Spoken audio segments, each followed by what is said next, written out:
estudiantes de la Universidad Santo Tomás, de la Facultad de Comunicación para la Paz, y precisamente estamos organizando el día de hoy un debate muy especial, muy importante, sobre la violencia ginecológica y ginecológica. Hoy nos acompaña personal médico desde Chile y también desde Colombia, y además tenemos una socióloga. Vamos a dialogar alrededor de esta temática que es muy importante, la violencia ginecológica, y de algunos testimonios que hemos recopilado a lo largo de nuestra investigación. Entonces, sin más preámbulos, Daniel, ¿quiénes son estas personas que nos acompañan el día de hoy?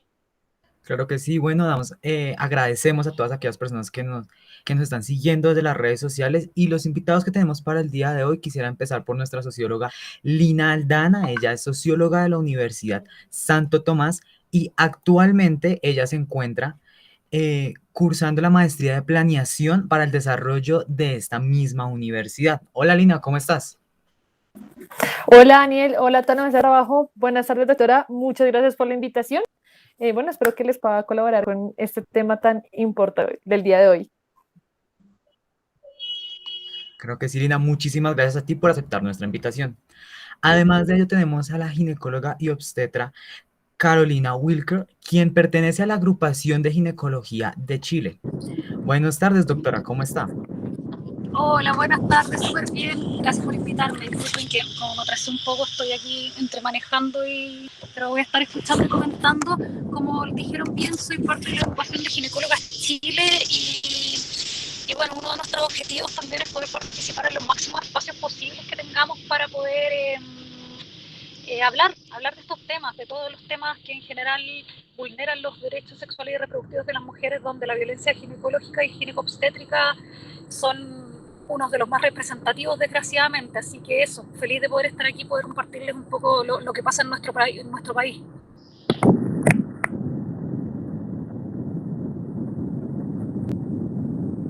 Bueno, no, para nosotras, así como lo decía Daniel, es un placer. Lo recordamos que Carolina nos acompaña desde el país de Chile. Nos hemos contactado, hemos estado conversando mediante Instagram, mediante WhatsApp, para poder encontrarnos por este medio, también mediado un poco por la tecnología. Ahora sí, Daniel, adelante. ¿Quiénes más nos acompañan? Creo que tenemos también una ginecóloga del país de Chile que ya muy pronto se va a conectar, alrededor de 10 minutos. Sin embargo, sigamos. Claro que sí, Gaby, como bien lo mencionaba la doctora, esta es una temática que realmente representa los problemas a nivel Latinoamérica y que es muy importante. Son niveles y una violencia bastante representativa en el cual venimos el día de hoy acá a darle voz y una opinión para que ustedes, nuestros queridos oyentes y aquellos que nos ven por redes sociales, se enteren y opinen también al respecto. Laura, continuamos por favor con el primer tema. Bueno, para empezar, nos gustaría preguntar que desde su experiencia como ginecóloga y como mujer, ¿qué es la violencia ginecobstétrica? ¿En qué consiste? Y si nos pueden hablar un poco más la información, ya la doctora Carolina nos habló un poco sobre la temática, pero como que sea un poquito más amplio para que empecemos este debate.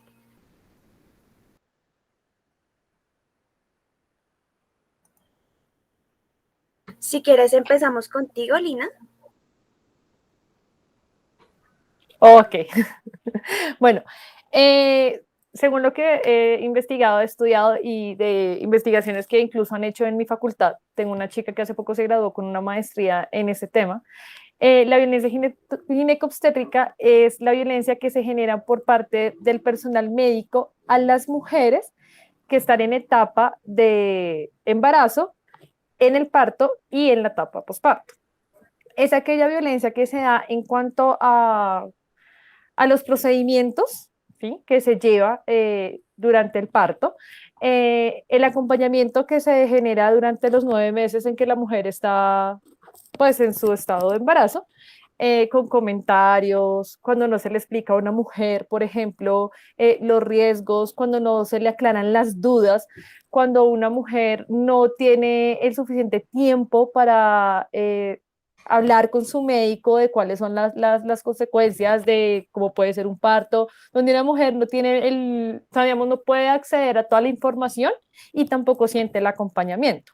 En el parto, por ejemplo, muchas veces se conocen casos de que pueden haber partos naturales de bajo riesgo y muchos médicos sin el consentimiento de la mujer toman la decisión de realizar en riesgo la vida y además que no fue con el consentimiento de la mujer.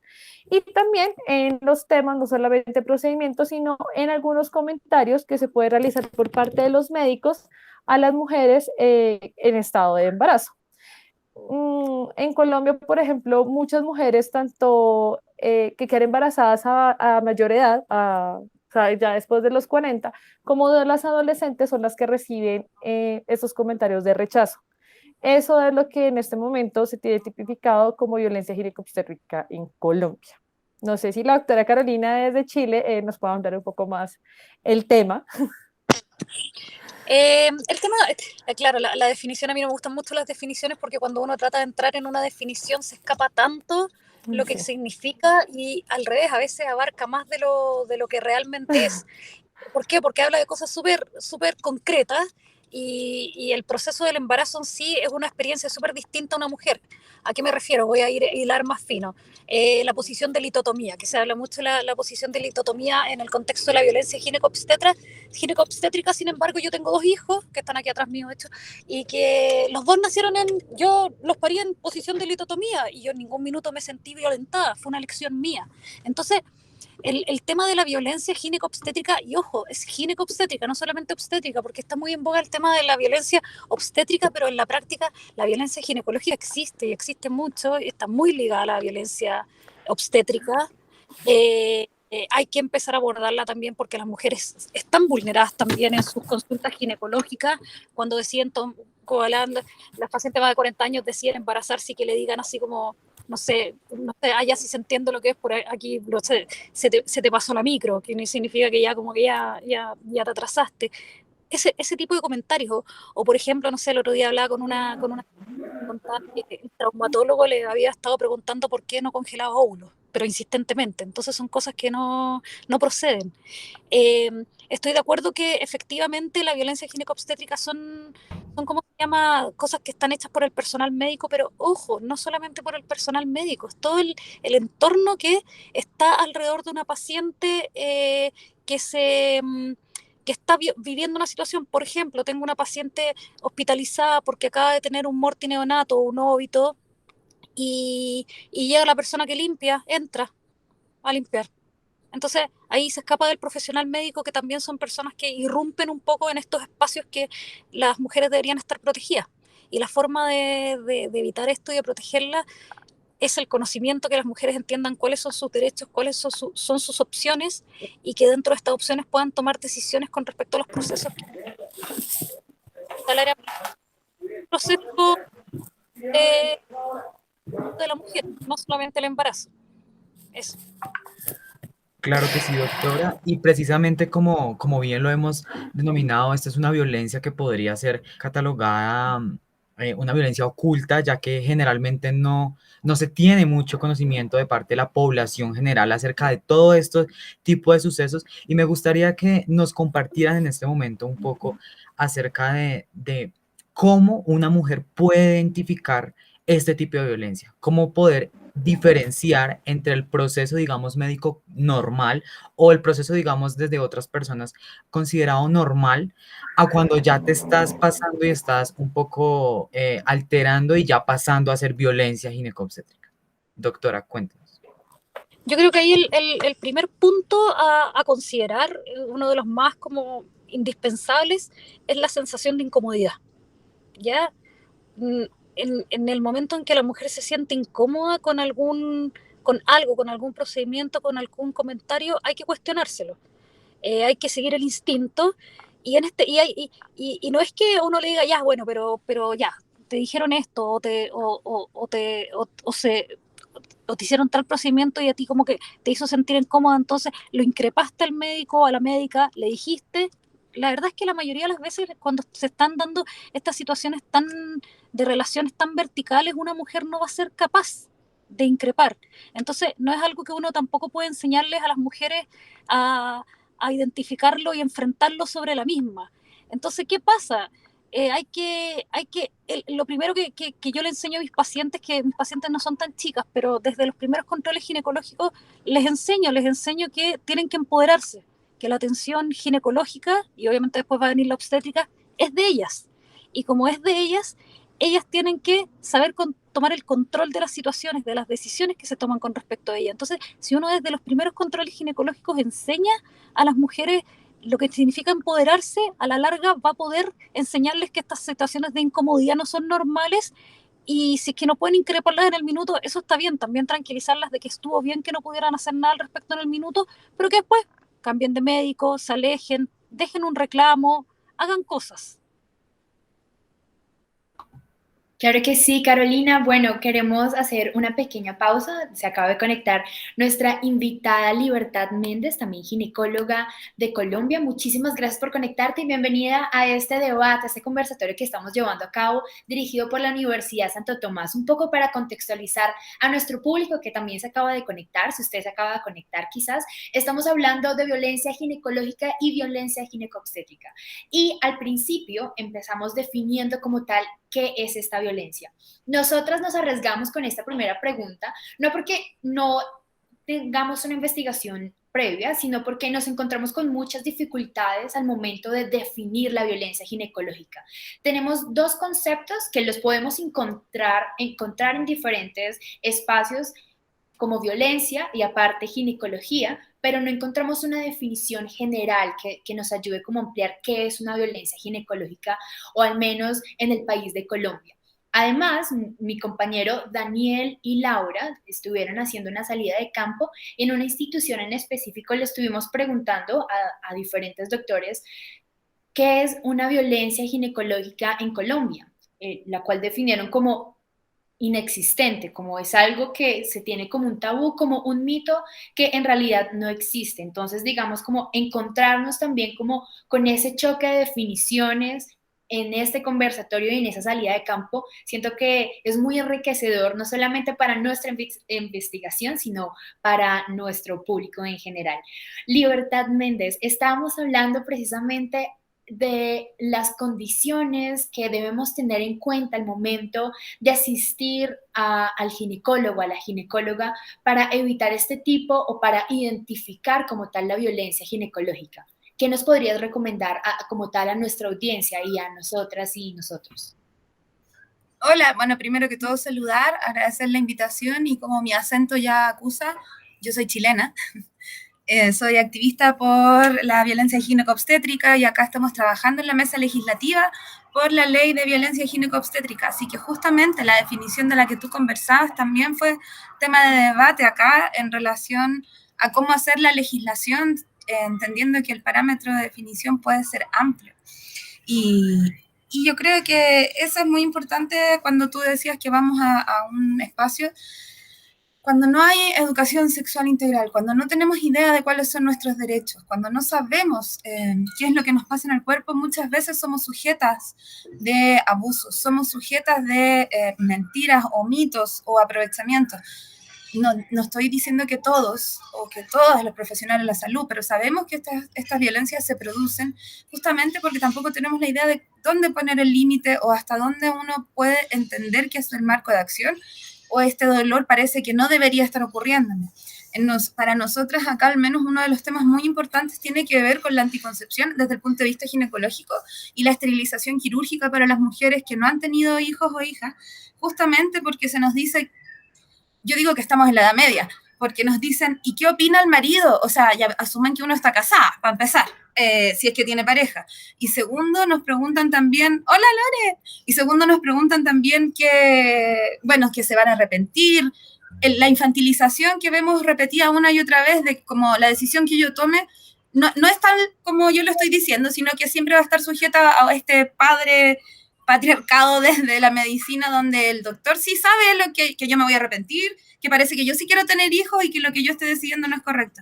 En el fondo, también para conversarlo con las chiquillas, a veces uno puede equivocarse porque no todas somos expertas y por algo vamos a un profesional a que nos ayude.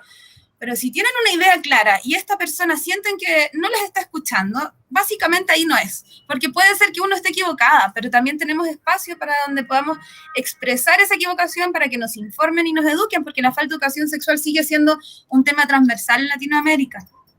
Eso, muchas gracias y qué gusto ver todas las caras de ustedes. Gracias, muchísimas gracias, Libertad. Bueno, se acaba de conectar la doctora Vargas también desde el país de Chile.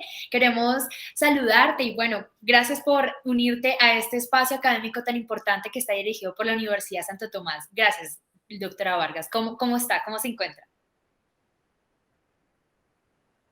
Creo que tienes el micrófono apagado. Ay, sí. ¿Ahora me escuchan? Sí. Ya, gracias por la invitación y qué bueno ver caras conocidas a la cara o la Libe.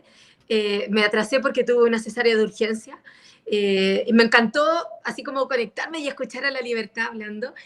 Yo creo de verdad que ya que ustedes estén haciendo esto es un hito, que se estén dando cuenta de que se puede decidir, de que la medicina machista y patriarcal es la medicina antigua, que nosotros tenemos el conocimiento, pero las cosas que suceden en el cuerpo de las mujeres y que las decisiones se toman en conjunto y que son decisiones informadas. Entonces, esta relación asimétrica donde la mujer tiene que ser obediente y tiene que ser sumisa ya no existe y está haciendo un cambio. Entonces, lo maravilloso de estas nuevas generaciones es que se están dando cuenta de que sí tienen el poder de decidir. E insisto en que las decisiones son informadas. Entonces, como decía la Libe, si yo voy a un lugar donde me infantilizan, donde ningunean mi sentir, donde hacen comentarios de mi cuerpo, de mi apariencia, de si voy a o no tener hijos, de si mi pareja es hombre o es mujer, ahí no es. Porque yo no estoy yendo para que me juzguen. Yo estoy yendo para tener una atención con enfoque de género, con interseccionalidad y con altura de mira. Entonces yo tengo que tener la capacidad de darme cuenta que ese lugar donde yo estoy no es un lugar seguro, no es un lugar donde yo quiera volver. Y tengo que decirle a la persona, porque muchas veces también cuando estas cosas pasan, las mujeres quedan en shock y no son capaces de manifestar. Entonces por lo menos decirle, todo lo que usted me está diciendo no corresponde. Y buscar otro lugar. Entonces yo creo que este tema como del empoderamiento de la mujer y de que sepa que puede decidir sobre su cuerpo es demasiado importante. Y yo creo que los movimientos feministas han apoyado y han ayudado mucho, sobre todo en Chile, han cambiado muchísimo las cosas. Muchísimas gracias, doctora Vargas, por esa intervención. Y bueno, nos hemos podido dar cuenta de que llegamos a un mismo punto, que es el empoderamiento femenino. Mediante ese empoderamiento podemos identificar diferentes violencias que quizás desconocemos el momento de estar junto a un médico, al asistir a diferentes citas que hacen parte de nuestra vida cotidiana. Nos encontramos a lo largo de nuestra investigación también que muchas mujeres no lograban identificar si habían sido víctimas alguna vez de esta violencia que hoy conocemos como violencia ginecológica, precisamente porque normalizamos ciertos patrones al momento de asistir al ginecólogo o a la ginecóloga, como lo que ya decíamos anteriormente.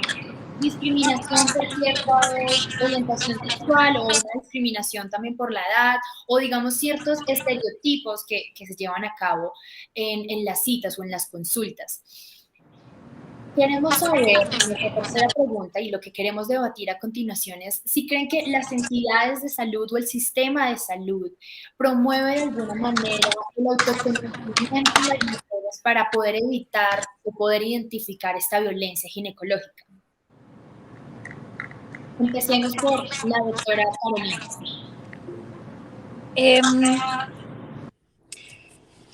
Difícil la pregunta, depende de donde uno la abarca. Yo creo que algo súper importante que hay que considerar es algo que ustedes mismos dijeron, el tema de empecemos por la atención directa de la paciente, que sería parte de este sistema de salud, que son los ginecólogos, que todavía hay un gran porcentaje de ginecólogos y ginecólogas que no creen que existe la violencia ginecológica y la violencia obstétrica.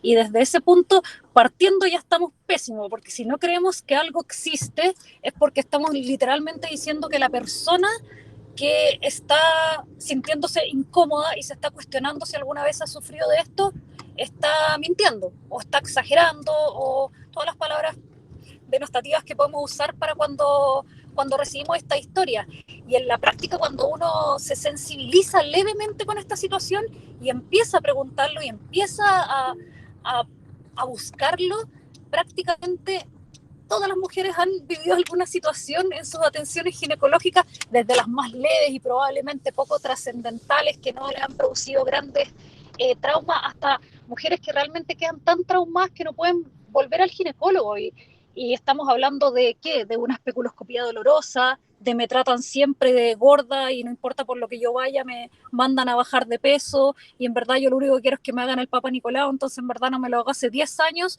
porque todas las veces que voy me mandan a bajar de peso por un lado o por otro. Entonces, en ese contexto yo creo que cuando hablamos de un sistema de salud que es permisivo con esto, sí, un sistema de salud que no ponga el tema en la palestra y que no, entre comillas, obligue a todos a que reconozcamos que este problema existe, es un sistema de salud que no se está haciendo cargo del problema. Así es, doctora Carolina. Y precisamente volviendo un poco al tema de, bueno, un poco el empoderamiento de las mujeres y como este es el momento de actuar, digamos, de poner de alzar la voz un poco, me gustaría preguntarle a nuestra socióloga Lina si siente que en la sociedad, por lo menos el comportamiento de las mujeres, sí va un poco, digamos, encaminado a esta nueva, a alzar nuevamente la voz y si el sistema colombiano de cierta forma no las afecta, si de pronto el sistema colombiano sí apoya realmente a las mujeres. No, realmente no. Yo creo que el sistema en Colombia es pésimo y es paupérrimo. A ver, primero que todo, bueno, puedo hablar desde la sociología y desde también mi experiencia. Los médicos en Colombia son bien preparados, son buenos, pero nosotros tenemos un sistema donde tu consulta no puede pasar más de 20 minutos. Entonces, cada 20 minutos tienes una paciente y esa paciente, embarazada o no, uno llega con muchas dudas, ¿no? Sobre todo uno como mujer llega con esas dudas de qué puede implicar mi embarazo, cómo viene mi bebé. Hay una cosa que dijo la doctora Carolina que me gustó mucho. Cuando yo estaba buscando un poco el tema, nosotros ya hablamos de violencia ginecobstétrica, digamos, en el Instituto Colombiano de Bienestar Familiar te dan un texto, pero no hablamos de violencia ginecológica, empezando por ahí.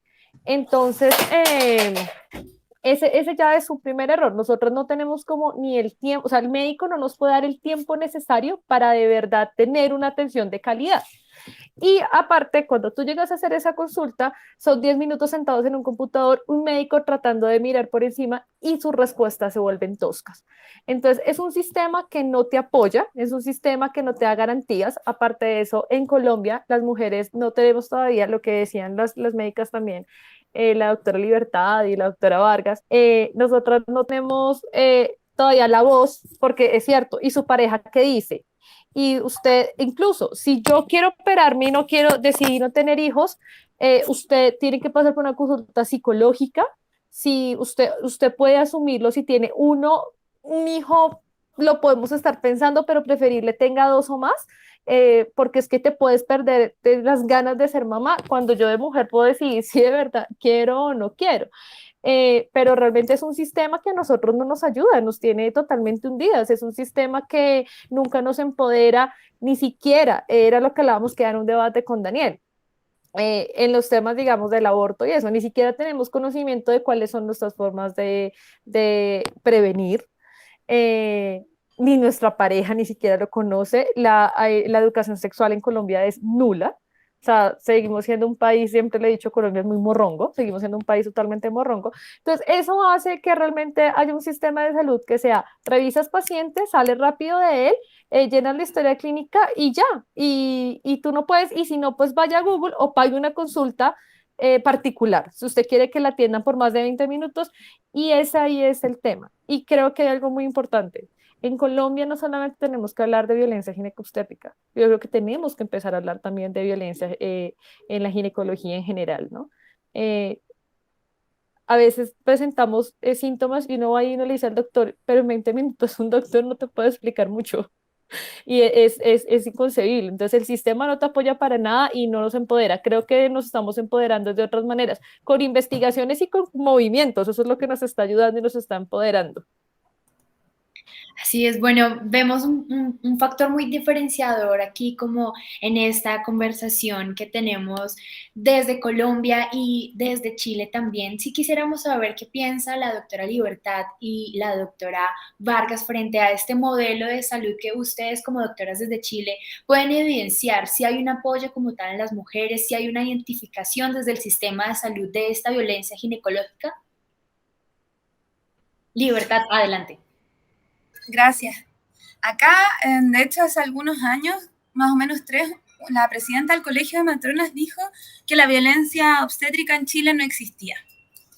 Años después se ha retractado esos dichos, ha cambiado el relato, pero estamos hablando hace 3 años atrás. O sea, también nos enfrentamos a la negación de una realidad, también porque muchas veces uno se siente increpado como profesional, porque nadie quiere hacer algo malo. Ninguno de nosotros se levanta pensando en voy a ir a violentar mujeres hoy día, jamás. Lo que queremos es entregar la mejor, pero muchas veces esa forma fue la que heredamos desde esta misma enseñanza médica, en donde se replican las violencias entre nosotros, hacia la jerarquía, hacia abajo, y también, por supuesto, hacia las pacientes. Entonces, también es parte de un sistema muy violento.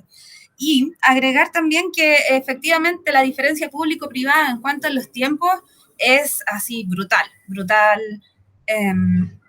Ayer hacía el ejercicio con en una entrevista también en relación a métodos anticonceptivos, cuando tú tratas de educar sobre las distintas opciones anticonceptivas que hay, yo tenía que hablar así súper rápido como hablo yo, entonces, para alcanzar a decirle no sé cuántos minutos, no sé qué, y adecuarlo además a la paciente, y a sus factores de riesgo, y además escribir en la ficha, y además no sé qué. Y efectivamente uno puede tratar de hacer lo mejor posible, pero en 15 minutos que nosotros a veces tenemos en las consultas públicas es muy difícil. Ahora subieron a 20 minutos y sigo hablando muy, muy, muy rápido, y yo sé que esta es la cosa de poder entregar una información de calidad versus entregar toda la información versus el tiempo. O sea, tratamos de equilibrar los platillos. Y efectivamente, como decía Lina, hay un concepto estructural de cómo se entrega la medicina en lo público y cómo podemos mejorar esa calidad.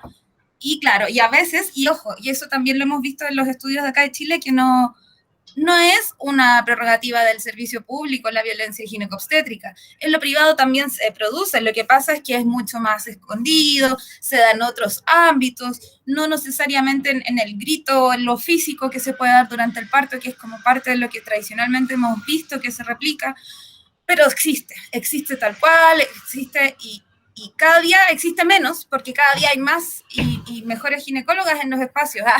Aprovecho de saludar a las colegas, porque hemos dado también y han dado desde sus espacios estas pequeñas luchas o peleas, porque obviamente que hay una resistencia en el gremio. Ya no voy a hablarlo todo, porque la Lore yo sé que tiene mucho que contar también, pero me refiero a que reconocer que existe es el primer paso, también entender que hay factores estructurales, pero que también van a pasar por nuestra voluntad, y todos tenemos que ir avanzando en nuestros espacios y darnos nuestros granitos. Ya, Lore.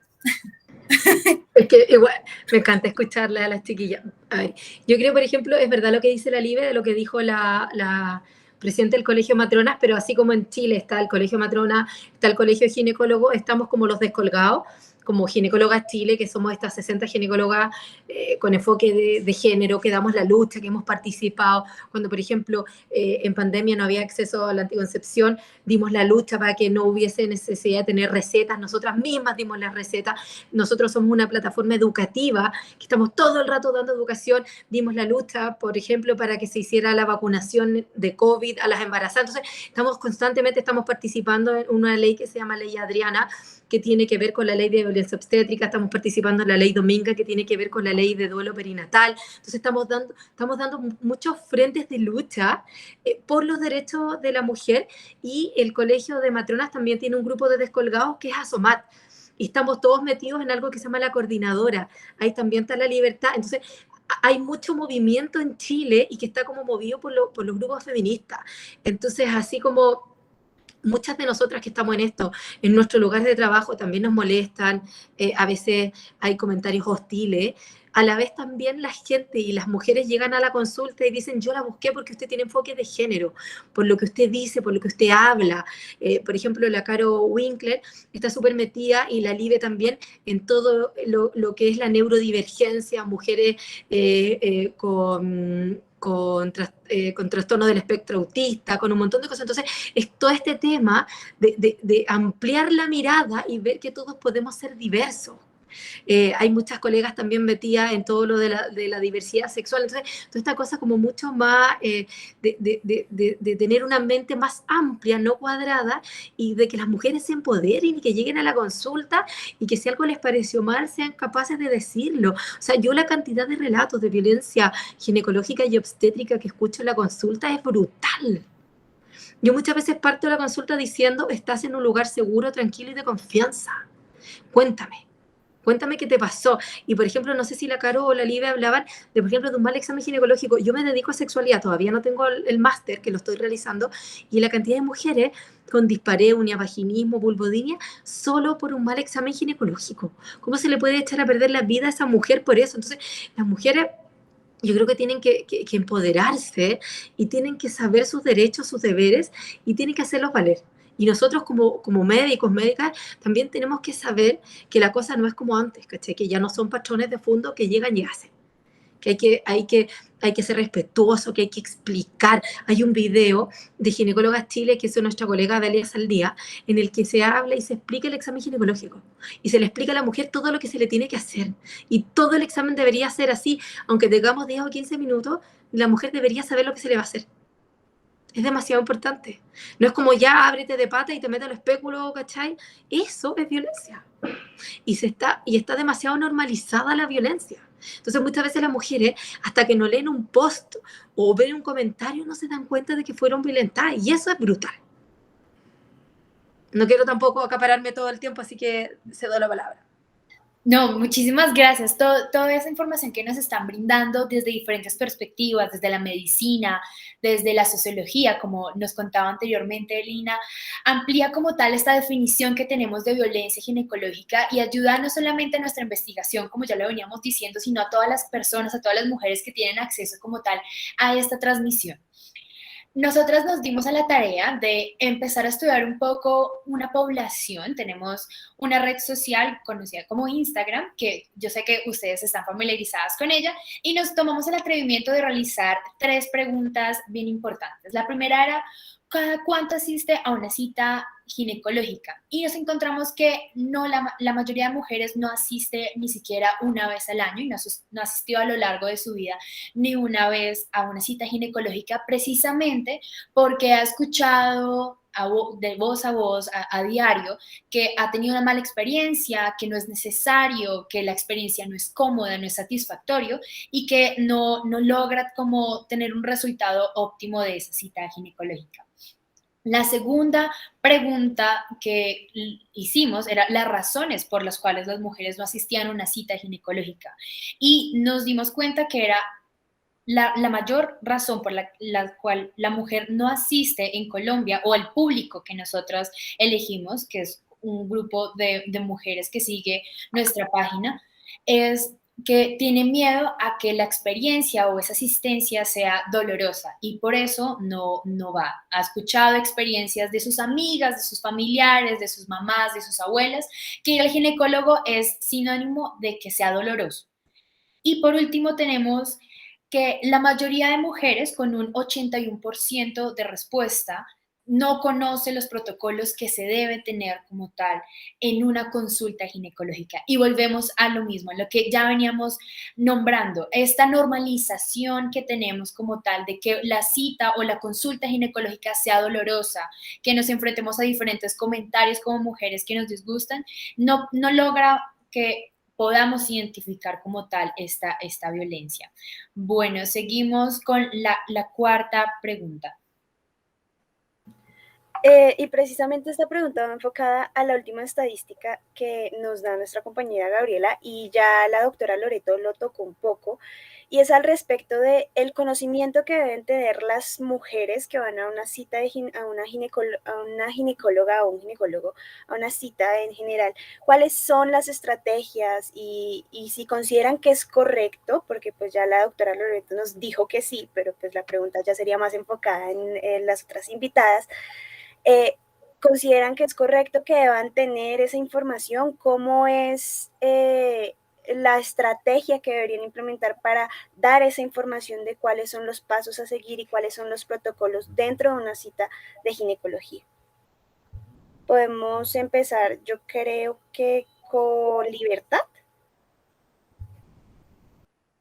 Ya.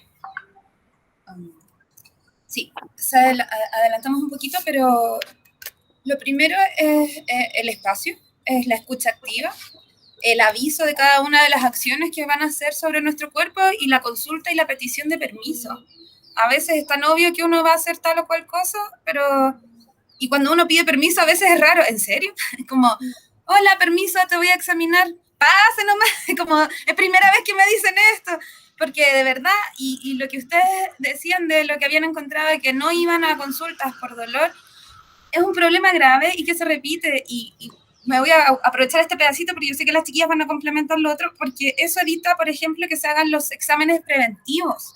Entonces, en el fondo, no es solo que uno no vaya a la consulta además por las molestias generales, sino que además evitan los papanicolaos. En el fondo, podemos tener un cáncer avanzado o llegar muy tarde a un diagnóstico por culpa de no haber consultado, habernos hecho los screening a tiempo, y es porque justamente está muy integrado el dolor. Por eso, un examen físico amoroso que a veces a mí también me duele la especuloscopía, pero si me tratan con cariñitos, si me acomodan mejor, nosotros tiramos algunas bromas en relación a eso, pero una palabra bonita o un cariño o una toma de mano o simplemente hablar amorosamente, no se trata de infantilizarnos, pero sí de crear empatía para una maniobra que puede llegar a ser incómoda, no debería serlo, pero a veces pasa, y ese entorno que debería ser sin dolor o que si causa dolor tenga una contención es parte fundamental.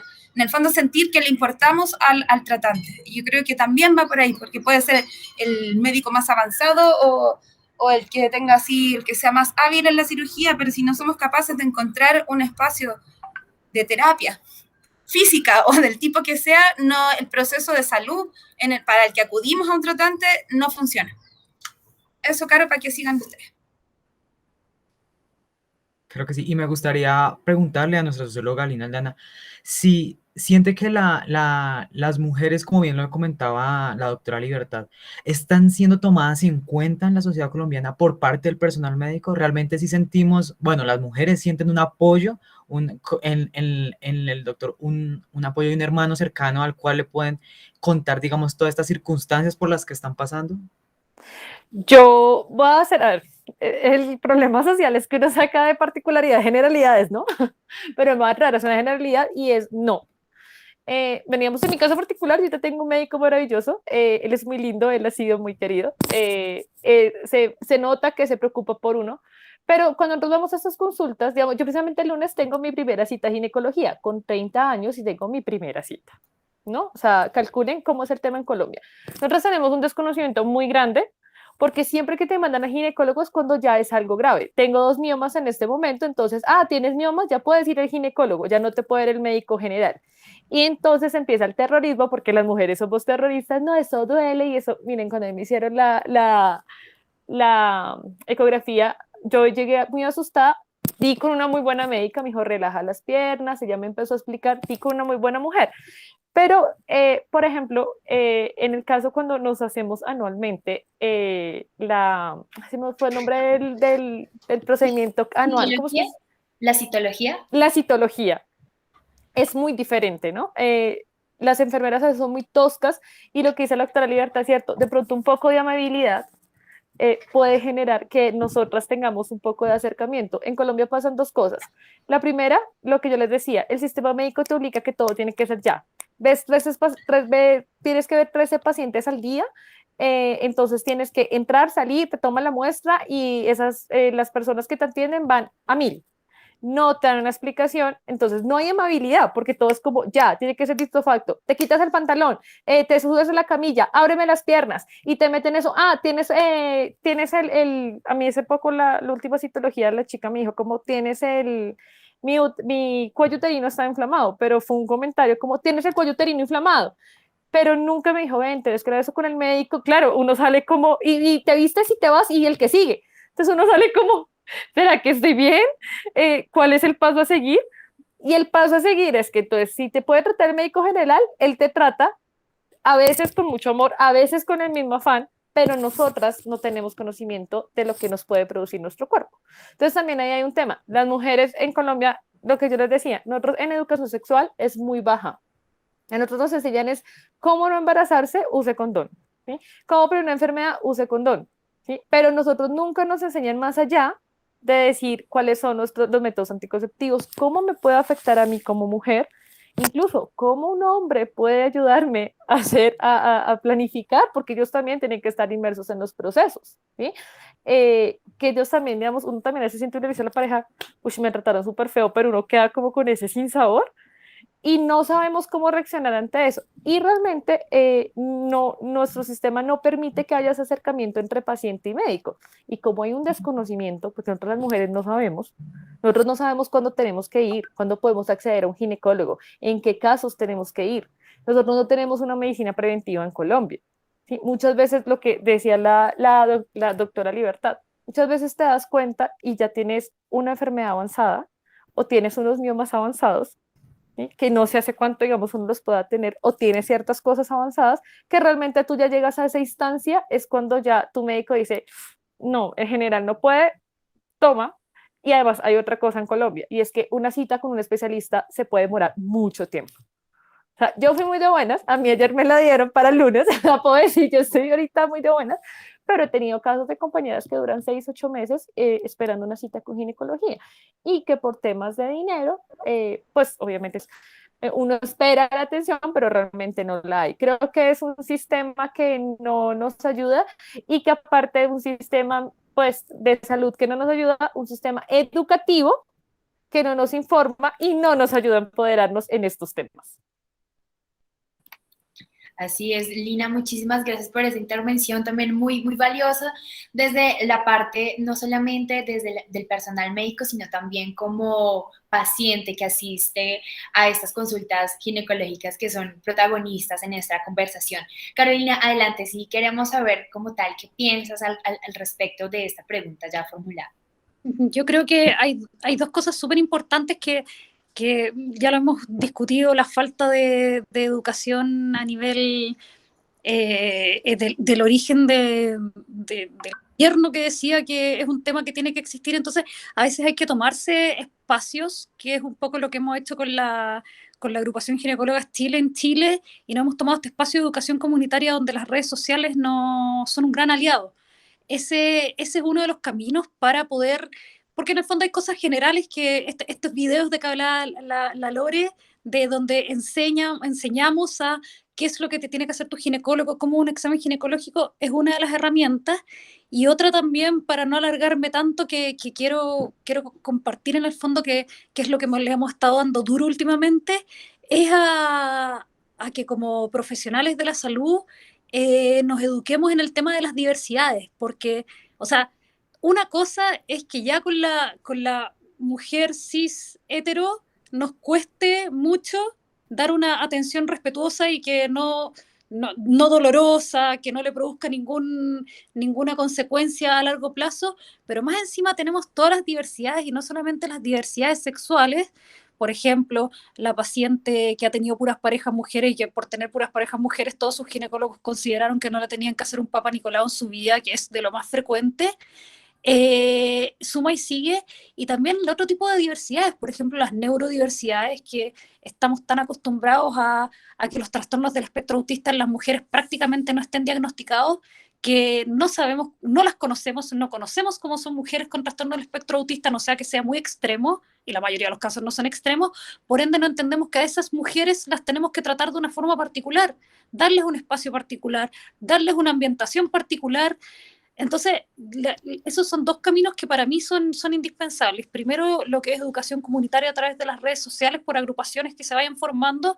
Y lo segundo, hacerse súper consciente de todos los niveles de diversidades que existen para darle a esas personas que tienen necesidades, que hay que de repente conversarles de manera diferente, que hay que darle espacios diferentes, que hay que darle otra mirada, que podamos ser conscientes de esto para poder sensibilizarnos y entender que nos estamos enfrentando a una persona que necesita de otra forma la atención. Carolina, si quisiera como contrapreguntar un poco tu respuesta. Hablamos como de ese papel que tiene la educación como esa herramienta para ayudar y para, digamos, eliminar de alguna manera estas barreras que tenemos en cuanto a estereotipos, en cuanto a diferentes violencias que hay en plural. ¿Qué papel juega que quizás la academia o la universidad, cuando ustedes estuvieron estudiando medicina, qué papel jugó la academia como tal en cuanto a la formación que ustedes tuvieron en cuanto a esa empatía que debían de tener con las pacientes?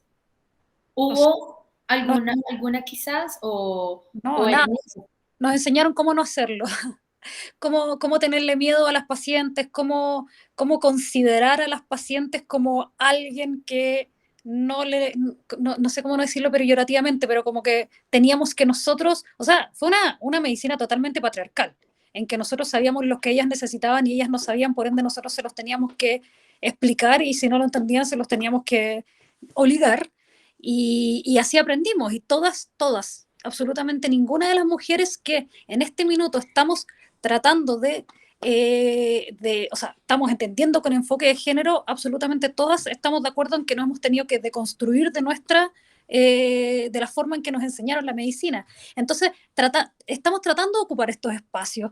Nosotros como profesionales que nos dedicamos a esto, estamos tratando de ocupar espacios básicamente donde nos invitan, partimos.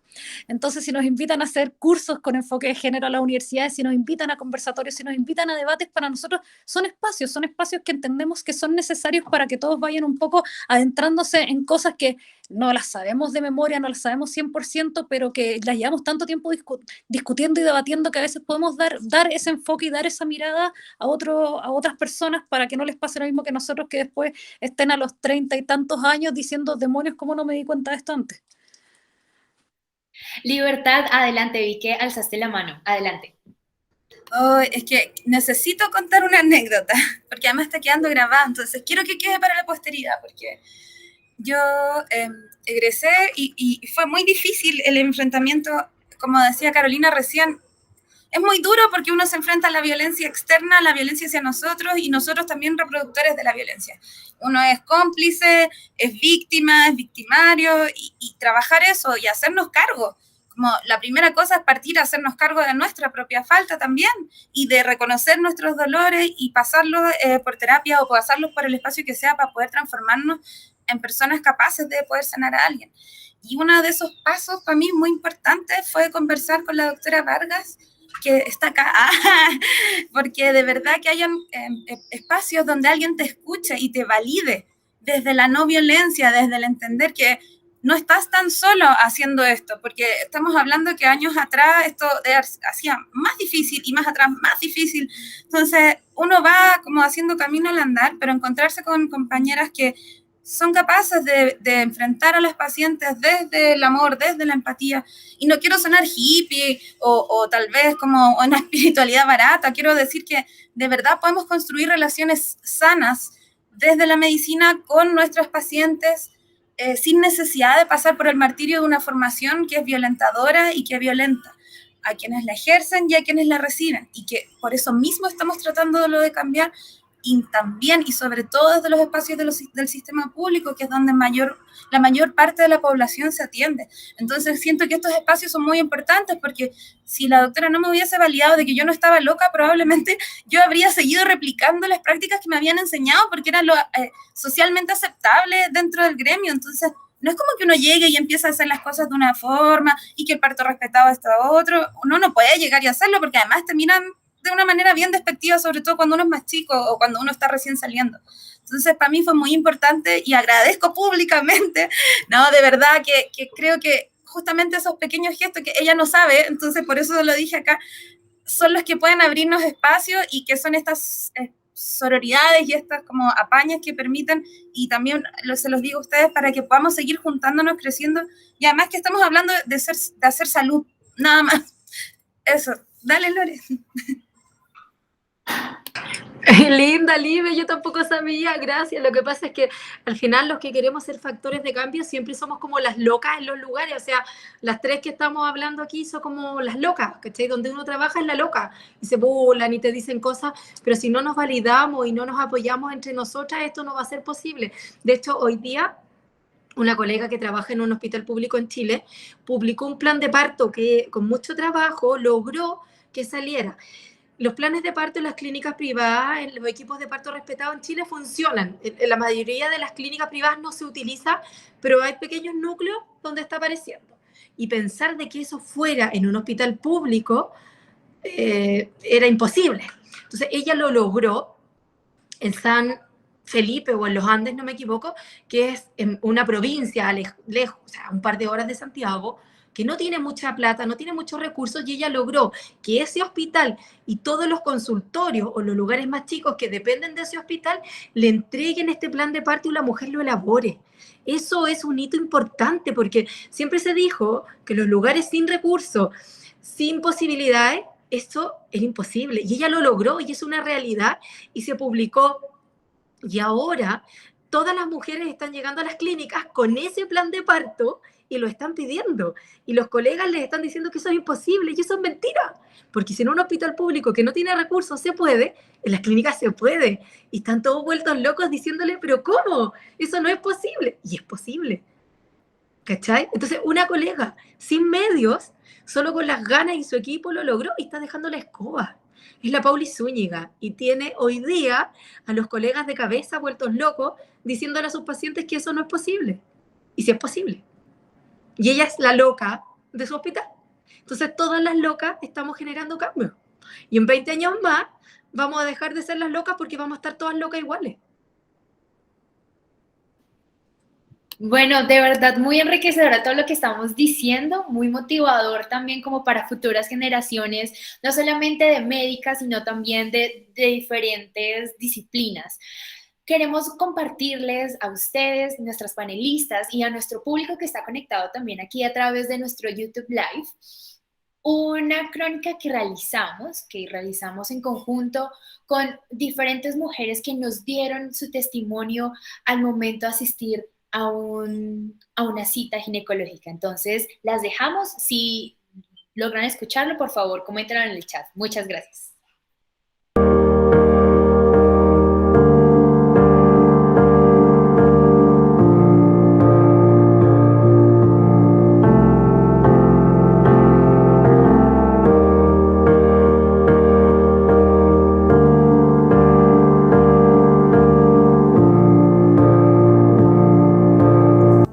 Dos historias de una violencia silenciosa que nos ayudarán a entender el dilema de muchas mujeres en Bogotá y en todo el mundo tal vez.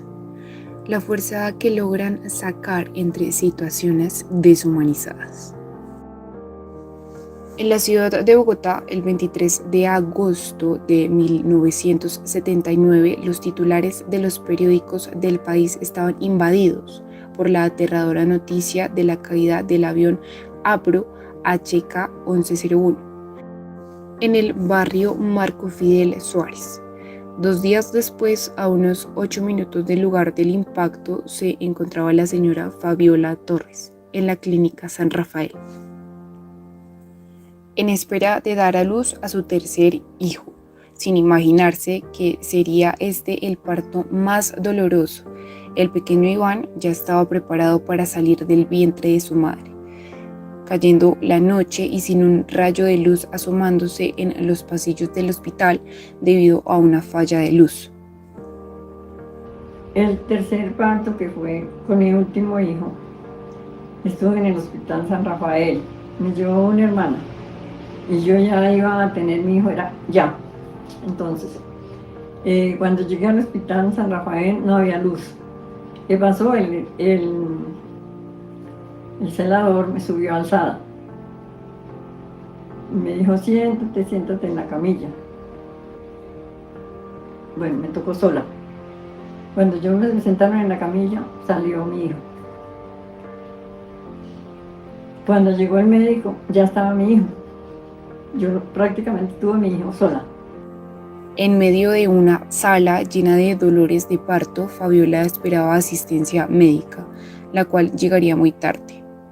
Y siendo las 6 de la tarde, en la soledad de una camilla, el bebé nació. Fabiola, agotada, afligida y al borde de perder la conciencia debido a un dolor incomparable, siguió esperando sola a que alguien del personal de salud notara siquiera su presencia. El reloj seguía corriendo, pero fue solo el llanto del recién nacido el que atrajo las miradas a la sala del hospital. La tan esperada ayuda terminó llevando su dolor al máximo. Cuando llegó el médico, ya estaba mi hijo. Yo prácticamente tuve a mi hijo sola, el médico no estaba. Bueno, entonces llegó el médico y ya decirme, a cogerme unos puntos. Para cogerme unos puntos, simplemente porque yo ya tenía a mi hijo, para cogerme los puntos, él me puso una anestesia general. Entonces, ahí casi me muero. ¿Por qué? Porque yo me quedé inconsciente, o sea, eso fue como a las 7 de la noche. Yo me quedé inconsciente hasta el otro día. Pues Fabiola había sufrido un desgarre vaginal durante el parto y justo en ese momento fue cuando empezó a alucinar. La larga y tortuosa noche ya había terminado y las otras mujeres en la habitación le preguntaron sobre los susurros constantes que se escucharon escapar de la boca de Fabiola durante toda la noche. Con un poco de sorpresa les responde que dichos susurros se referían a su primer varón, Rodrigo. Esta es la historia de tan solo una de las mujeres que han tenido que parir solas. Mi nombre es Fabiola Torres y esa es mi historia de haber tenido mis 3 hijos. No todas las historias de este tipo de violencia son de este estilo. Y en contraposición a este relato les queremos compartir el testimonio de una mujer que se caracteriza por su valentía. Diciembre, año 2000. El clima de Bogotá se encontraba particularmente cálido. El peso de su pancita le provocaba dolor en la espalda, pero dicho dolor no se comparaba con el placer que sentía Nidia Amaris al saber que su segunda hija pronto nacería. Ella se siente como el primer día. Los nervios y la felicidad de haber descubierto que sería madre la invaden de nuevo, pues pronto tendría a su hija en sus brazos. La cesárea ya estaba programada para ese 19 de diciembre, sin embargo se topó con el primer obstáculo. Nidia, después de haberse despojado de sus pertenencias, tomado una bata, unas polainas para los pies y una red para el cabello, objetos que sentía como propios. Su primer parto también había sido por cesárea. Sin embargo, el miedo y la incertidumbre de entrar al quirófano nuevamente aumentaban con cada paso que daba para estar más cerca de tener a su pequeña en sus brazos. La enfermera se interpone, le dice al camillero que debe devolverse y en forma de regaño le dice a Nidia que debe retirarse a su casa y que su cesárea será trasladada para el día siguiente. Ya estando en sala de cirugía lista para hacerme la cesárea, algo sucedió, no me dieron ninguna clase de información. Y me dijeron que tenía que bajarme de la mesa, que me vistiera y me fuera para la casa. No me dieron ninguna explicación. Que viniera al día siguiente. 20 de diciembre.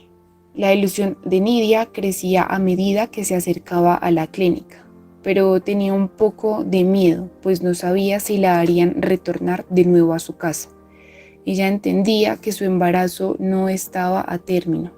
Sin embargo, su obstetra ya le había dicho que la bebé ya había madurado lo suficiente sus pulmones y por su condición de hipoglucemia debía nacer pronto para que esto no perjudicara la vida de la bebé. La enfermera jefe la recibe un poco tosco. Le pregunta si había comido algo, a lo que Nidia le responde que sí, un tinto. La enfermera la mira y le dice que debe esperar más tiempo por haber comido. Y de nuevo le sube el tono de voz por haber bebido ese café. El sufrimiento de Nidia empezaría en su primer revisión. El enfermero que me hizo la limpieza abusó de mí. Esa no era una limpieza normal y me hizo sentir bastante mal, bastante incómoda, porque pues yo veía su rostro y no precisamente estaba haciendo su trabajo. Pero finalmente mi objetivo era tener la niña. Cuando él terminó, me sentí supremamente mal como mujer. Después del parto, la enfermera jefe se permitió a decir: Con el dolor terrible de un Pomeroy, porque pues le cauterizan, le cortan y le cauterizan y le cierran. Es bastante doloroso. Yo pedía un analgésico o algo que me quitara el dolor y la enfermera lo que me dijo fue que para qué había decidido entonces hacerme el Pomeroy si no iba a aguantar un dolor como esos. 20 años después, Nidia recuerda este suceso. Todavía si lo recuerdo, avergonzada de lo que sucedió y bastante incómoda realmente. Esa es mi historia triste de una clínica prestigiosa de Bogotá. Lo único feliz que sucedió fue haber tenido una hermosa bebé.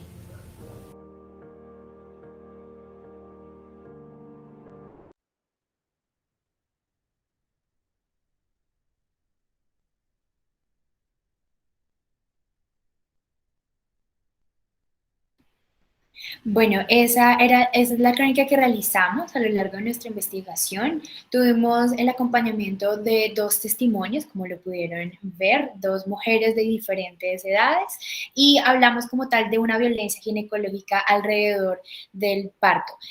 Como ya lo veníamos diciendo anteriormente, fue un poco complicado, en primer lugar, conseguir mujeres que identificaron como tal esta violencia ginecológica, no solamente en sus partos, sino como en consultas ginecológicas en general, porque nuestra población, como ya lo decíamos, no la delimitamos con una edad, sino que la delimitamos como tal a personas seguidoras de una página.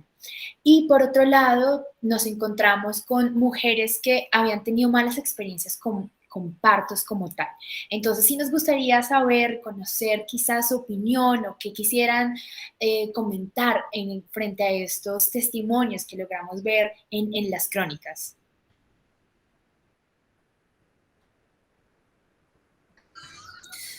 Yo creo que, bueno, agradecerles a ustedes los testimonios.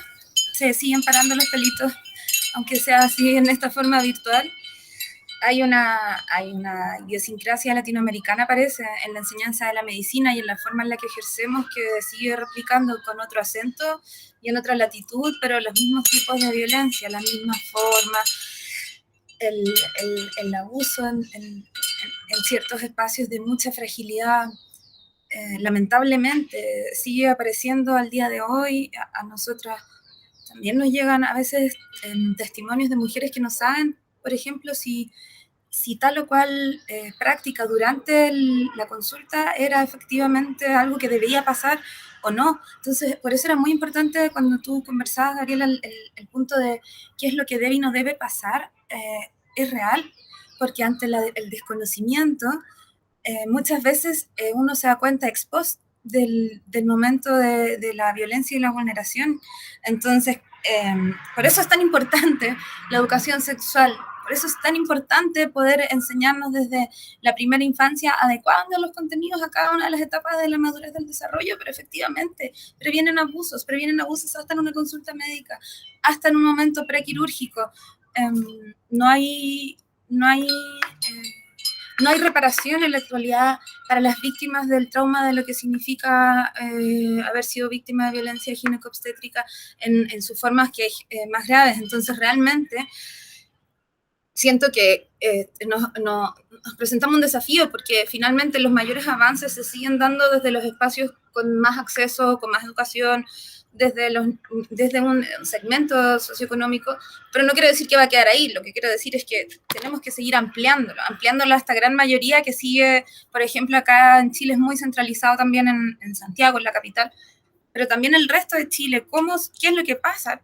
Totalmente abandonado, totalmente sin la cantidad de recursos y sin la cantidad de opciones también de poder decir, ¿sabes qué? Me voy de acá y me voy a otro lado, porque parece que resulta que hay uno especialista en un amplio ámbito del territorio, entonces tampoco hay tantas opciones, y menos si no tienes tampoco muchos recursos para poder, no, ya me voy en un avión a este otro punto de Chile.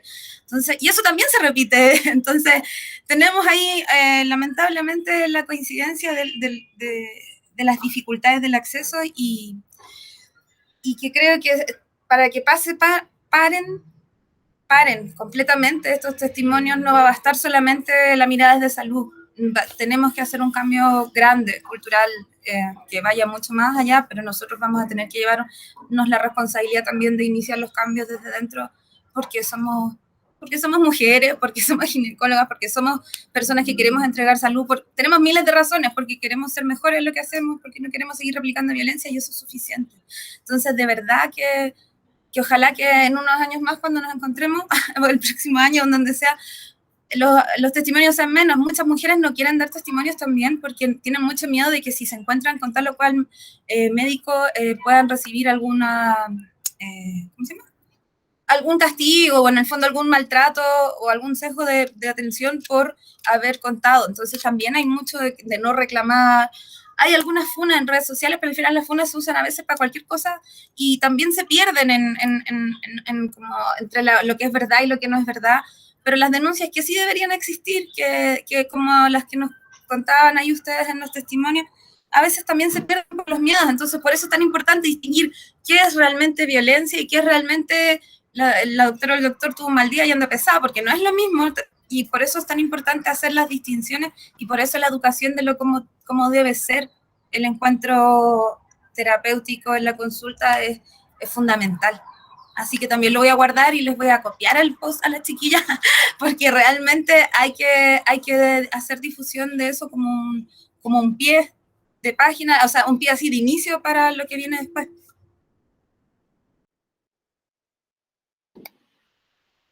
Gracias, Libertad, por compartirnos como tal tu opinión. Para nosotros como equipo también es muy importante. Y bueno, vamos a darle paso a Laura, que tiene una pregunta. Bueno, como pregunta de todo lo que hemos recopilado en redes sociales, una de nuestras seguidoras de las páginas en donde hicimos las preguntas nos preguntó precisamente cuál es ese proceso que tienen en un examen de Papa Nicolau, que es la misma citología o como la conocemos aquí en Colombia, que por si acaso no se sabía, es la misma citología.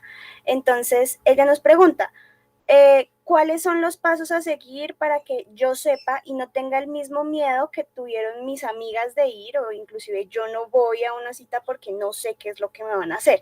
Entonces, ya que estamos con médicas, pues adelante, tienen toda la palabra, y esto pues al ser difundido va a llegar a muchas mujeres que necesitan esta información. Si quieren podemos empezar con la doctora Carolina.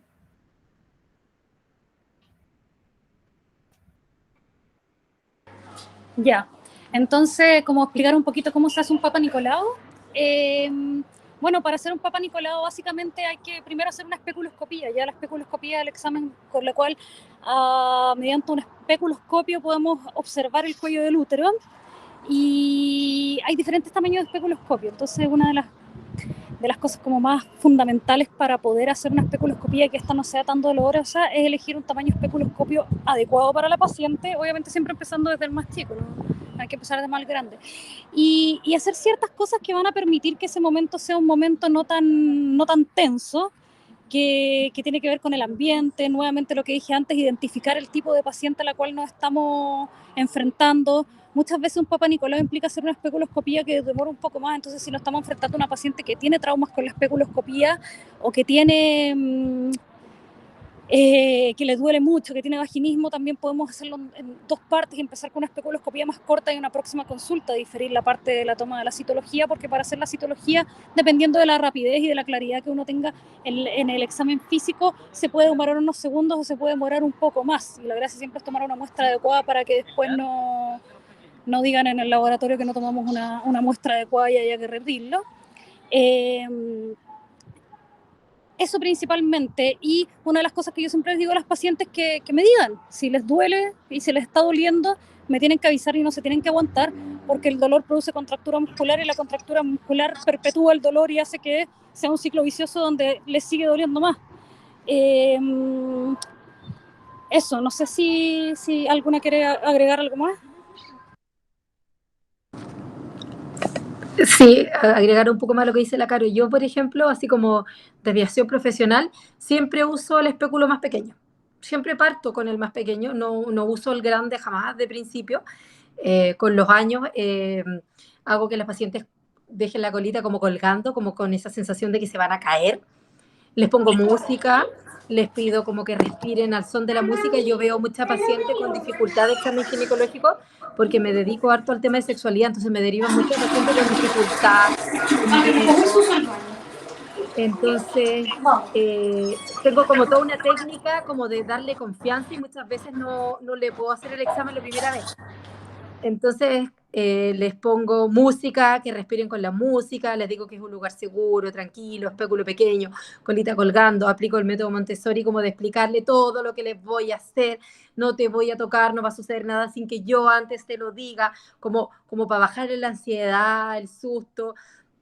Hay mujeres, como dijo la Caro, que a veces les hago el PAP en la tercera vez o cuando tienen vulvodynia, vaginismo, dispareunia, se hacen el tratamiento y vuelven. El otro día vino una chiquilla que no había podido tener penetración, que estaba casada y quería tener hijos, y me dijo, no, ya pude usar el dilatador más grande, estoy súper bien, revisé la ficha ya, le dije, entonces, ¿te parece? No le alcancé a decir nada, me dice, sí, po, y se pone la mano y dice, vengo para que me hagáis el, pues me dice, estoy lista, y fue como, y le pude poner el espéculo, y tuve unas ganas de salir corriendo así por el pasillo de la clínica y gritar así como, ¡le hice el PAP! ¿Cachai? Entonces, hay todo un tema porque, claro, las mujeres sufren mucha violencia, les meten el espéculo grande, no les avisan. Entonces, esos momentos, de verdad que uno siente que puede dominar el mundo y quitarle, no, el nombre correcto es citología, que es el que usan ustedes, nosotros le hicimos el PAP, porque el médico que como que hizo este examen se llama de apellido Papa Nicolau, pero hay que quitarle la parte satánica y que es un examen súper amigable si se hace de manera, como dice la Libe, con cariño. Yo siempre les digo, a mí también me lo hacen. ¿Ya? Chiquillos, yo aprovecho de despedirme porque me tengo que ir a un pabellón también, así que les agradezco la invitación. Muchísimas gracias, doctora Vargas, por acompañarnos en este conversatorio, en este espacio tan importante para nuestra audiencia a través de nuestro YouTube Live. Bueno, creo que por el momento tenemos otra pregunta. No, faltaría la intervención de la doctora Libertad, me parece que ya intervino, o falta la intervención. Sí, no, yo estoy ok, sí. He hablado mucho. Bueno, entonces hemos llegado como tal al final de este encuentro, de nuestro conversatorio de violencia ginecológica y violencia ginecobstétrica. Debemos agradecer desde luego a nuestras panelistas invitadas, a la doctora Libertad, a la doctora Carolina, a la doctora Vargas, que nos acompañan desde el país de Chile, y fue un encuentro muy chévere también mediado por la virtualidad, como lo decíamos. Estamos nosotras desde Colombia y nuestra audiencia principalmente también está centrada en Colombia, y que podamos hacer este encuentro de conocimiento pues es algo muy, muy enriquecedor para nuestra investigación y para muchísimas mujeres también que están conectadas a nuestro canal. Claro que sí, Gaby. Bueno, y antes de pronto despedir a las doctoras, nos gustaría que nos regalaran un poco las redes sociales, un poco de dónde las podemos encontrar, porque sabemos que están unidas en un proyecto muy importante y nos gustaría que nos hablaran un poquito de eso.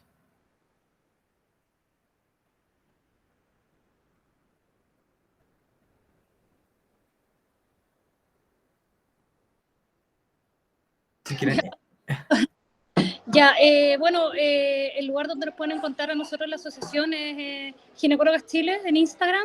Principalmente somos una plataforma de Instagram donde nos dedicamos a hacer educación comunitaria. Esto empezó así, empezó como un proyecto hace un año en medio de la pandemia, con el objetivo de hacer educación comunitaria, pero se fue ampliando mucho más y ahora hemos hecho cursos en diferentes lugares, principalmente ginecobstetricia con enfoque de género. Tratamos de participar, como les dije antes, en todos los espacios que nos abren. En el fondo tenemos proyectos que vamos a seguir sacando adelante, pero ahí nos pueden encontrar en Ginecólogas Chile. Yo ahora voy a dejar ahí la dirección de las chiquillas y de Ginecólogas Chile. Y yo también estoy en Ginecóloga Feminista también para que nos puedan encontrar. Ahí estoy poniendo también para dejar a disposición y también para poder compartirles materiales y lo que necesiten también si tenemos que acompañarnos. muchas gracias. Vale, muchísimas gracias. Agradecerles a todas las doctoras y a Lina, que tuvo que retirarse hace un poco. Y agradecerle también a las personas que nos están viendo, tanto de nuestro Facebook Live como que nos siguieron de diferentes redes sociales. Y de verdad, muchas gracias por estas intervenciones tan valiosas desde otro país y también la visión colombiana.